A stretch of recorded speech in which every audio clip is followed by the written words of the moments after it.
Hello বন্ধুরা, আজকে আমি হোয়াইট কালারের পাস্তা বানিয়ে দেখাবো। সস বলে, হোয়াইট সস পাস্তা এটার নেই। তাহলে আমি প্রথমে কী করেছি দেখেন, দুধ নিয়েছি। পাস্তাকে আমি অল্প সল্ট দিয়ে এটাকে ভিজে রেখে দিয়েছি অলরেডি। এটা বয়েল হয়ে গেছে। এখন আমি অল্প স্পুন আশীর্বাদ আটা আছে না, এটা স্পুন দিলাম,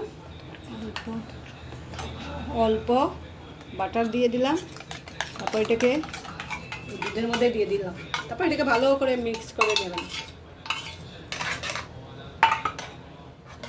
বাটার, তারপর আটা 1 স্পুন বা 2 স্পুন, তার বেশি দেবেন না। তারপরে পাতলা করার জন্য অল্প মিল্ক। তার জন্য আমি একটা ম্যাগি মশলা নিয়ে রেখেছি। ম্যাগি মশলা দিতে পারবেন, না দিলেও চলবে। আর চিলি ফ্লেক্স এটা ইউজ করবো। তো সিম্পল, একবার করে খেয়ে দেখবেন। তো এগুলো সব ঢেলে দিয়ে দিলাম। তারপর সবগুলো ঢেলে দিয়েছি। তারপর চিলি ফ্লেক্স দিয়ে দিচ্ছি। তাড়াতাড়ি দিয়ে দিলে এটা একটু মিক্সড হয়। অল্প ম্যাগি মশলা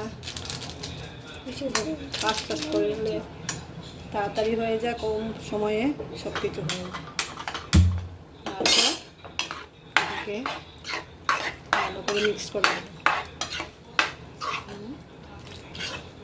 সল্ট দিয়ে কিন্তু এটাকে আমি সিদ্ধ করেছি, পাস্তাটাকে।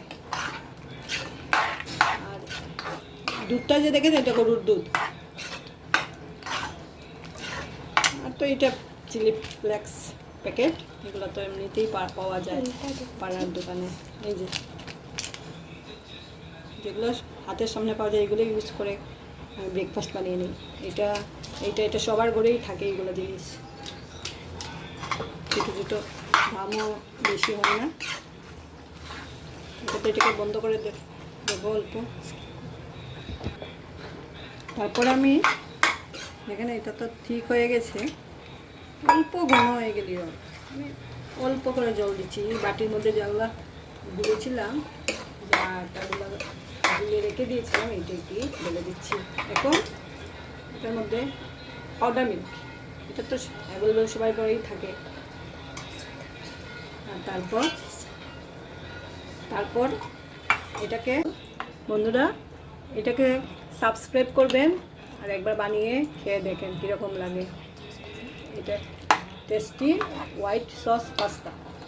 আপনারা বন্ধুরা সাবস্ক্রাইব করবেন প্লিজ, আপনাদের কাছে রিকোয়েস্ট করছি প্লিজ। Tata, bye bye.